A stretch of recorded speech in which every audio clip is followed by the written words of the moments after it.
بسم الله الرحمن الرحيم maanta waxaan joognaa magaalada Nairobi waxaan kula kulanay maamo Soomaaliyeed oo joogta wadankan Kenya gaar ahaan magaalada Nairobi marka waxaan jeclaan lahaa inaan macnaha dhibaato ama barbalaam ilmaheeda ka haysto aan wax ka wareysano magaca walaal ومنى حسن عبدي cunugan gabar ma mas'uul وقبر gabadhana magaceed yar سعودي علي عثمان Saud Ali Ismaan waa imsi jir 3 سنة 3 sano carruur kale ma haystaa ها imsi carruur ayaa haysataa تضبط marka weydiinaa gabadhan macnaha masaanay ku dhalatay mase maxaa la ii sheeg jiraa ku dhacday markii hore wax yar buu ahaa madaxa laakiin markii dambe un bay sida noqotay un markay dhalatay kadib ay sidaa noqotay marka madaxa maxaa uga dhacay biyaha ku jiray dhaheen biyihii baa marka ku faafay markay biyihii ka baxeen kadibna oo la qalqalay kadibna sidan bay noqotay madaxa qalitaan operation ay gashay ma ها 4 jeer baa la qalay 4 jeer la qalay ها ma jiraan carruurtaada macnaha qof kale oo macnaha dhibaato saan camal ku dhacday dhibaato kale haysato cunug ka yar baa jiray laakiin hadda uu dhintay oo ka dhintay cunuga ka yar marka maxaa ku dhacay isagana sidan oo kale uu ahaa isagana madaxa biyo ka galaan cunugaas oo yar imisa ayay jirtay markii macnaha biyahana madaxa ay ka galayeen way ku dhalatay madaxa biyaha laakiin madaxa weynaanshidiisu ay weynaatay markay bil jirtay kadib uu madaxu weynaaday oo uu buufsamay markii la qalay kadibna waa ka sii daray baybabkii ay la galiyay markii baybabkii laga bixiyay yey maxaan raadayay ay uu degay markuu degay kadibna sidan buu noqday okay ma socon kartaa mana hadli kartaa ma socon karto mana hadli karto mana socon karto mana hadli karto okay macnaha ilmaha aabihii ilmaha dhalaawe wuu joogaa magaca علي عثمان عبدي والله waxaan jeclaan lahayn wax yar in aan faahfaahin ama information naga siisi macnaha gabadhaada yar walaalo horta waxa weeye gabadha sida ay hooyadeedba sheegtay gabadha iyadoo uurka hooyadeed ku jirta ayaan ogaanay horta inuu xanuunka way qabto marka kadib waan sugnay ilaa ilaahay ka keeno anagoo ilaahay baryayna subxaanahu wa ta'ala inuu mataqaanaa yani noo dhib yareeyo gabadhii markay foosh ku dhibootay waa la qalay waa la ogaaday cunug isagoo biyo ku jiraan madax biyo ku jiraan buu soo baxay kadib waxaa dhacday dhakhaatiirtu waxay yiraahdeen waxbaan ka qabanayna oo waxaan gelinaynaa tuubadii bay geliyeen marka 7 bari kadib madaxii waa ka daray aad buu u bararay marka cunugii waa seexan waayey waa joogi waayey marka waa soo qaadnay waxaan keenay dhakhtarkii asaga ahaa marka wuxuu yiri aniga waa iga weyntahay hawshan isbitaalada weyn baan idin gudbinayaa waan imaanay runtii isbitaaladii weyneena waxaa mataqaan waxay dhaheen waan dhinaca kale ayaan ka gelinaynaa tuubo kale marka balse ay biyo badan ay mataqaan ay caloosha ugu furmaan oo cunug kaadiis u badato tii kale markii la geliyay waxba kama hirgelin waa ka sii daray marka dhakhaatiirta adigu waan kuna noqonay waa iska daba laabteen waxba waa ka qaban waayeen ugu dambeystii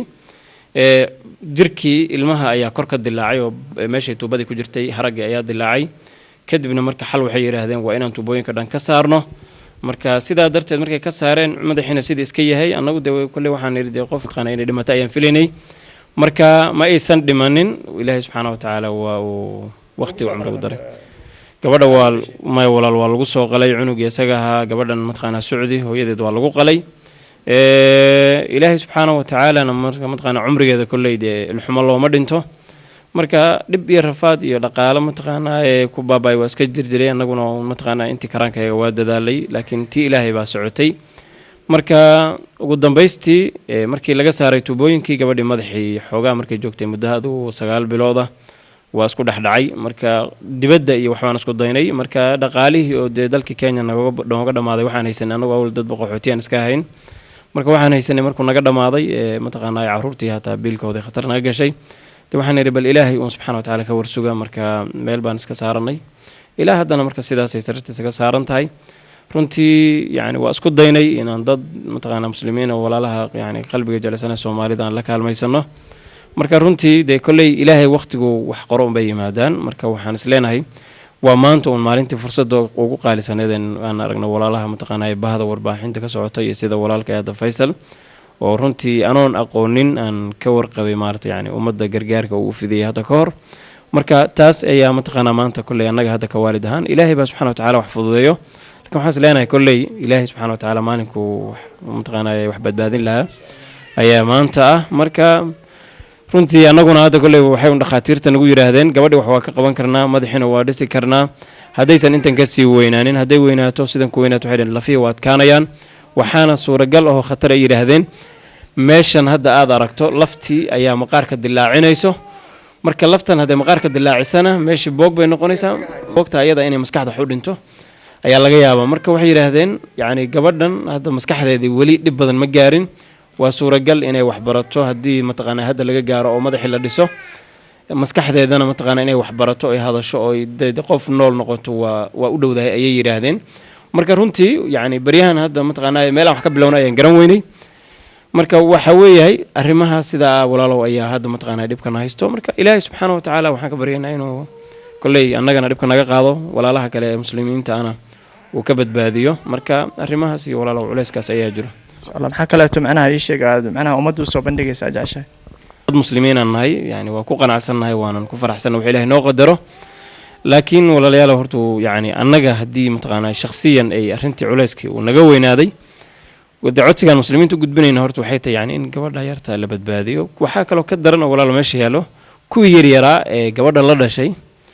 ayaa iyagii naftoodii raad badan ee ku yeelatay mataqaanaa argagax bay ku noqotay yani cunugan habeenay dhaar markaad mataqaanaa qof xanuunsan ka soo horbaxdo marka waxbarashadoodii baa hoos u dhacday dhaqaalahoodii baa hoos u dhacay dhibaato mataqaanaa ayaa iska jirto gabadha nafteeda haddee xaaska ah ee walaashay muumino runtii iyada nafteeda ku dhaqobtaa haddaad aragto culayska cunuga lama hayn karo iyadii nafteeda dhinac ayaa hadda laga hayaa marka iyadoo qalan oo labadii cunug ee isku xigtayba lagu soo qalay haddana mataqaanaa kan mataqaanaa culayskiisa badan yahay anigana nin dee mataqaanaa yani qutulyoonka raadinaya aan ahay marka wallahi oo kulley waa iska culays dee dowlad ma jirto hadda mataqaanaa la hoosgalna hawshii walaala jazaak allahu khayr faysalow waxa keliya in soo bandhigi laha waxaa weeyahay yani in mataqaanaa walaalayaalow yani la iskaalmaysto oo arrimaha noocan oo kale mataqaanaa la iska kaalmeeyo annagu hadda kulley waxaan is leenahay dhaqaalo darro unbaa mataqaanaa yaa uun kulley la tegi weynay meelihii dhakhaatiirta mataqaanaa laga heli lahaa marka culayskaas ummadda allaha ka qaado unbaa leen walaalow Sacuudi Cali waa gabar aad u yar 3 sano ayay hadda jirtaa macnaha ii sheeg waa sida caruurteena oo kaleeto way dhiban tahay macnaha ii sheeg marka insha Allah waxaan ka rajeynayaa inaad la soo xiriirtiin macnaha familka caruurta dhaleen